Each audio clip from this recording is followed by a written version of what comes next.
Bonjour à tous, chers amis Cancer, bienvenue sur ma chaîne.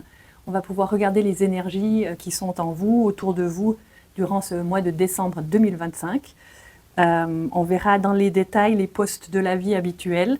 On donnera quelques tips.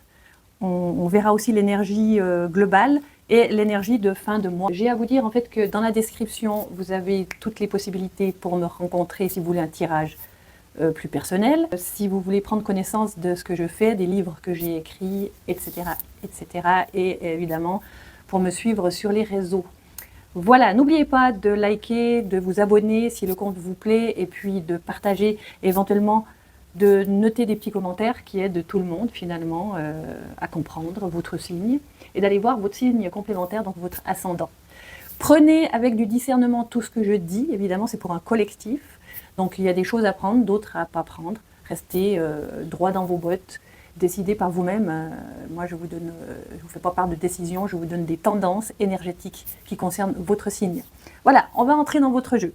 L'ambiance générale, c'est l'union spirituelle. Vous voyez, on tire cette carte en général quand il y a peut-être une rencontre ici, karmique, une rencontre d'âmes sœurs ou de flammes jumelles. Entre les deux, j'ai pas pour l'instant l'info, on verra. C'est vraiment karmique. Pour moi, c'est plutôt âme sœur. Mais ça, donc voilà, donc la roue de la fortune.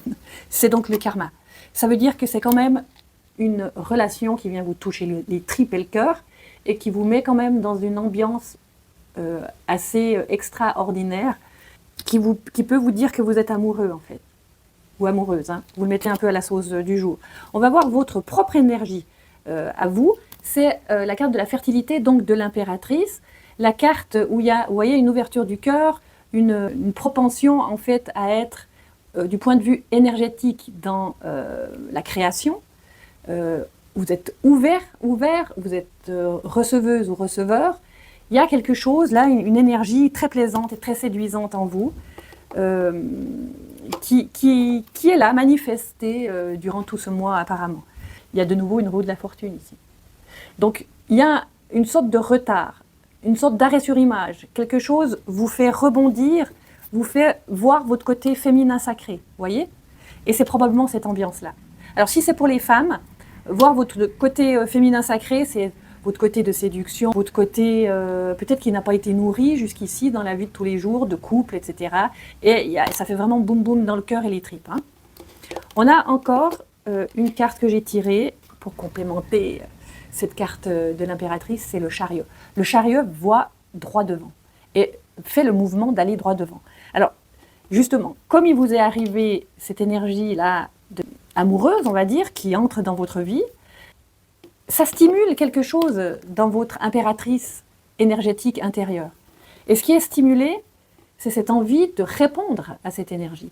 Alors, pour l'instant, on va rentrer dans le jeu. Je ne sais pas si c'est bon d'y répondre, on va voir. Mais en tout cas, dans vos mouvements intérieurs, vous avez vraiment envie de répondre à cette énergie qui vient vers vous et qui stimule le féminin. L'ambiance extérieure, autour, l'environnement, il y a une notion de passer à autre chose.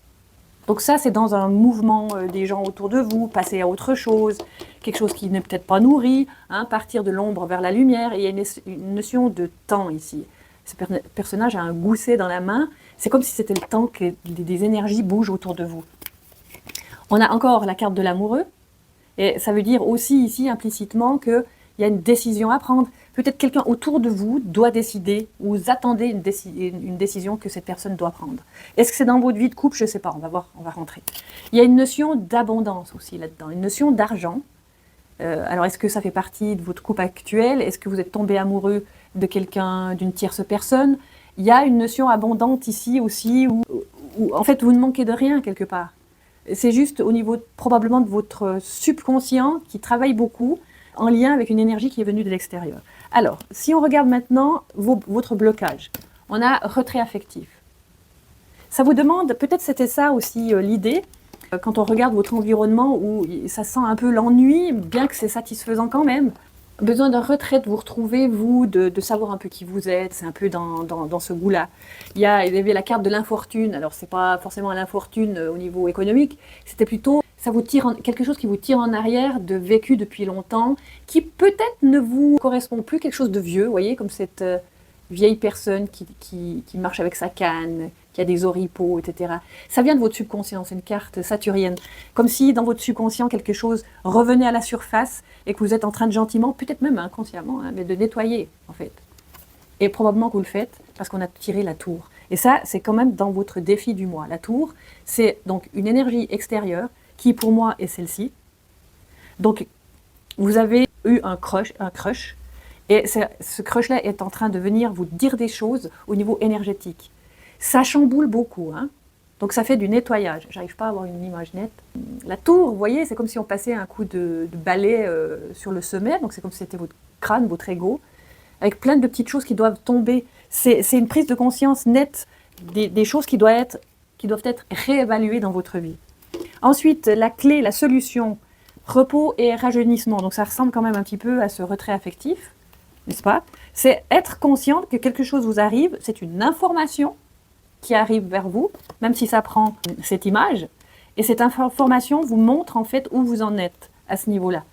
Et ça vous demande d'avoir une position un petit peu en retrait pour évaluer la situation. Ça va vous demander de la force mentale aussi, de gérer votre mental et votre ego. Et ça, c'est une force supérieure qui pourra le faire, vraiment. Et ça, c'est donc la solution. À pas partir en cacahuète avec cette énergie de l'extérieur qui vous chavire le cœur et les tripes, mais à vraiment repenser à votre colonne vertébrale. À pas vous laisser non plus entraîner, dire comme un adolescent échaudé quand on a 17 ans. Je dis pas que c'est mal de le faire, je dis juste que c'est à la demande du tarot et de l'oracle de bien vous positionner parce que c'est une carte numéro 4 où vous ne perdez pas votre rationalité dans cette énergie qui vient vers vous, en fait. Il y avait quand même l'abondance ici, donc l'idée c'est non plus de ne pas tout perdre sous prétexte que quelque chose arrive qui vient informer. Ça vient vraiment informer, depuis votre subconscient, quelque chose doit être vu, entendu. Certainement des besoins de base, peut-être amoureux, peut-être physique, peut-être sexuel, peut-être émotionnel, etc., etc. Donc, essayez de prendre un peu de recul comme les cartes le demandent. Au niveau de vos sentiments, on a tiré la carte du changement financier et matériel. Ça, c'est une carte de prendre des décisions, en fait. Alors, c'est des décisions par rapport, vous voyez, là aussi, au niveau sentimental, de vos alliances.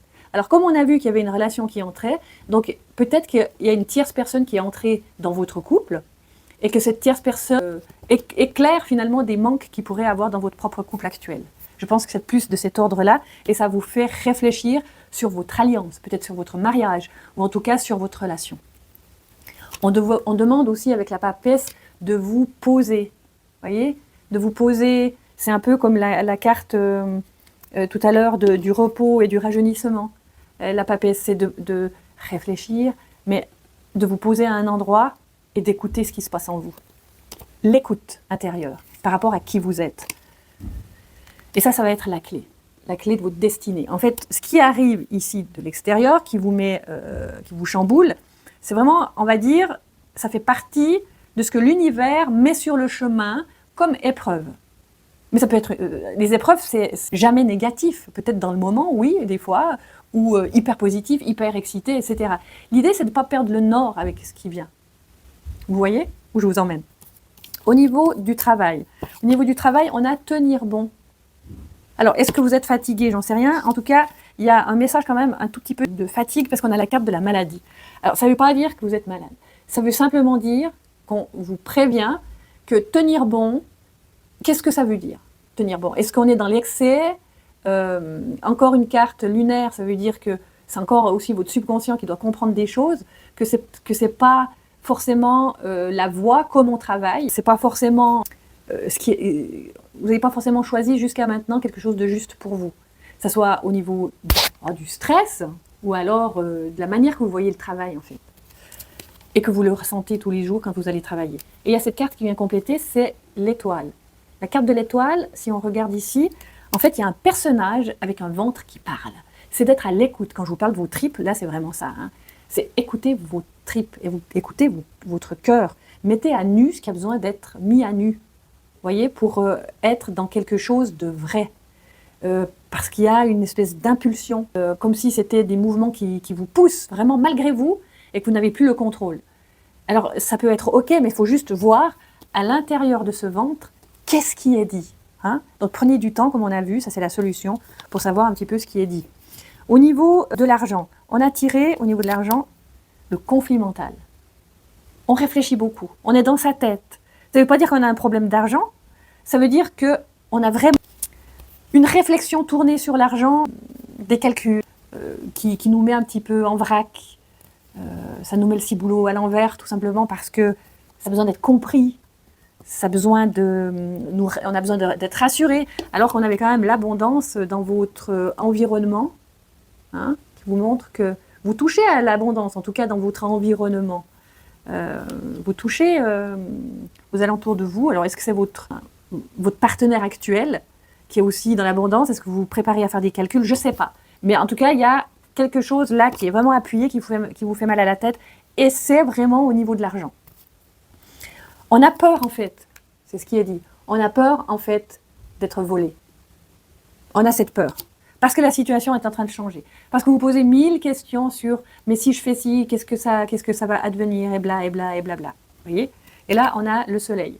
Le soleil, ça veut dire que plutôt que de passer par un problème mental à se casser la tête, comme on vient de l'expliquer, c'est plutôt de prendre la direction en fait, de la discussion éclairée, donc positive, pour, vous voyez ce qu'il y a derrière, c'est un mur qu'on a construit ensemble.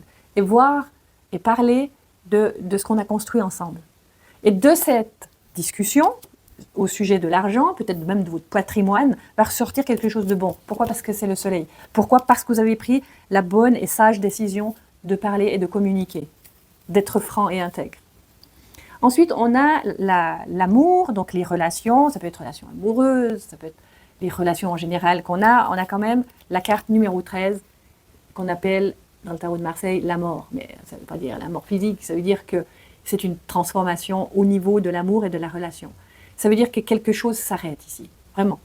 Là, on dirait qu'on a pris une décision, ça s'arrête. Et encore une fois, on se met à table. Il y a aussi ici la table qui est la discussion. On discute, on regarde les fondations et les réalisations. On regarde ensemble ce qui se passe, on regarde ensemble ce qu'il y a. Et ça nous ramène quand même à cette histoire de conflit mental sur de la finance. Hein. Mais là, on regarde ce qu'on a construit, on est dans une discussion ici. Vraiment. C'est ce qui vous est suggéré parce que quelque chose dans la relation elle est finie. En fait, quelque chose est fini. En tout cas, c'est le message que donne cette carte. Hein. On ne peut pas se tromper avec ça. Ensuite, on a au niveau spirituel, donc ça c'est, on va dire, au-delà de vous, votre supramental, peut-être pas aussi loin que ça, mais en tout cas votre soi supérieur qui a besoin de vous dire quelque chose. La partie divine, la plus proche de vous, a besoin de vous dire quelque chose. Alors qu'est-ce qu'on a tiré ici? On a tiré patience et planification. Vous voyez, il y a quand même 2 colonnes. Vous n'êtes pas tout seul là-dedans. C'est aussi une carte rouge tout autour, c'est une carte d'ancrage. C'est que ça nous remet en question, en fait, dans notre vie à deux, ça nous remet en question dans notre ancrage à deux, ça nous remet en question vraiment qu'il y a comme 2 entités très solides ici, très éclairées, qui vont recevoir quelque chose d'autre dès maintenant, en fait. On a la carte de l'eau, ça veut dire qu'il y aura des émotions ici. C'est une carte de la lune, c'est encore subconscient, c'est que tout ça est venu vous chercher d'une manière très subconsciente. Et en fait, il y a des messages qui viennent de votre subconscient. Et il y a des émotions à vivre, il y a des émotions à traverser. Et c'est ce qu'on vous dit ici sur ce poste de la spiritualité, c'est écoute vos émotions. On vous dit en fait qu'il n'y a pas de hasard, qu'il y a une synchronicité qui est arrivée, un message qui est arrivé vers vous pour que vous puissiez comprendre quelque chose de vous, en fait. Et pour la carte qui complète, on a la carte du monde. Alors celle-ci aussi, la carte du monde, c'est quand même finir quelque chose et continuer la vie avec ce qu'on a compris. Vous voyez? C'est aussi une carte de gratitude de ce qu'on a eu jusqu'à maintenant. C'est une carte, par exemple, bon là si je vous parle de votre vie de couple, c'est comme si vous étiez arrivé au sommet. Voilà. Je ne vous dis pas que dans les énergies, on dirait qu'il y a quelque chose, vous êtes ambivalent dans une espèce de relation à 3. Il y a une réflexion à faire le pour et le contre, etc. etc. C'est pas agréable, on est d'accord. Mais de toute façon, vous devez passer par cet état où vous prenez du temps pour écouter, hein, comme on a dit. Donc celle-ci, elle vous dit aussi que si vous avez terminé un cycle, vous en recommencez un autre, ou en tout cas, cette énergie de ce mois-ci va vous amener dans une compréhension de qui vous êtes, une maturité, pour continuer la vie en fait. On arrive au bout, mais à la fin du mois, on a encore des cartes. Pour la fin du mois, on a le chakra coronal. C'est une carte ici, justement, de réception de ce qu'on disait tout à l'heure, de cette spiritualité plus grande que vous, mais il y a aussi le diable. Et le diable, c'est quand même, ça à ne pas confondre les deux en fait. Votre sursoi, votre soi spirituel le plus élevé, qui est atteignable, vous dit de faire attention au diable. Le diable, ce sont les addictions, à travers le corps, c'est à travers toutes sortes d'addictions, tout, y compris les addictions aux gens. Donc, ça veut dire que les addictions, l'addiction à une énergie aussi forte que ça, il faut la comprendre. Ça peut être une addiction, quelque chose qui vous tombe dessus parce qu'il y a un abandon qui n'a pas été soigné ou un rejet dans l'enfance qui n'a pas été soigné. On est en train de vous prévenir de ça. Quelque chose n'a pas été soigné dans votre enfance et on vous dit, prends le temps d'aller regarder ce qui se passe en toi. Ne tombe pas dans le piège. Essaie d'aller regarder en toi ce qui se passe. C'est vraiment comment on dit ça, vous prévenir en fait. Hein. Et on a la carte de la campagne et de la santé, c'est une carte solaire. Ça aussi, ça vous dit d'aller, vous voyez, je ne sais pas, prenez des vacances ou quelques jours à la campagne, au soleil, où il n'y a pas de perturbation, où vous pouvez réfléchir à ce qui s'en vient. C'est vraiment un tirage pour un collectif très particulier ici. Hein. Vraiment, on a vraiment ça. Donc à la fin du mois, vous allez devoir justement faire le pour et le contre avec cette histoire qui entre dans votre vie et de ne pas vous laisser avoir par cette énergie du diable qui est cette énergie de tiraillement, éventuellement d'addiction affective. Voilà, on verra le mois prochain où est-ce que vous en êtes par rapport à ça. Mais en tout cas, n'oubliez pas non plus, parce que si vous devenez obsédé, c'est ça le grand danger du diable, c'est vraiment l'obsession. Hein. Quand c'est sain, on n'est pas du tout obsédé. Une relation saine, il n'y a pas d'obsession. Je vous donne juste ce petit tips, si jamais. Voilà. On est bientôt aux fêtes là, qui arrivent. J'espère que vous pourrez célébrer quand même, prendre un moment pour vivre ces fêtes d'une manière un petit peu apaisée.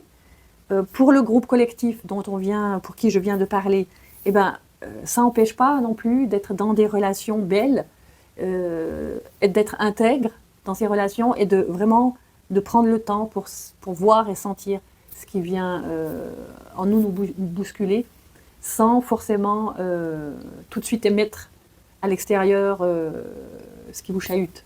Prenez un bon moment pour vous, pour apprendre à vous connaître. Ce mois de décembre, il est pour vous, pour ça. Voilà, moi je vous revois en janvier l'année prochaine avec une nouvelle énergie 2026. On verra la suite de votre tirage. En tout cas, je vous souhaite une excellente fin d'année. Au revoir.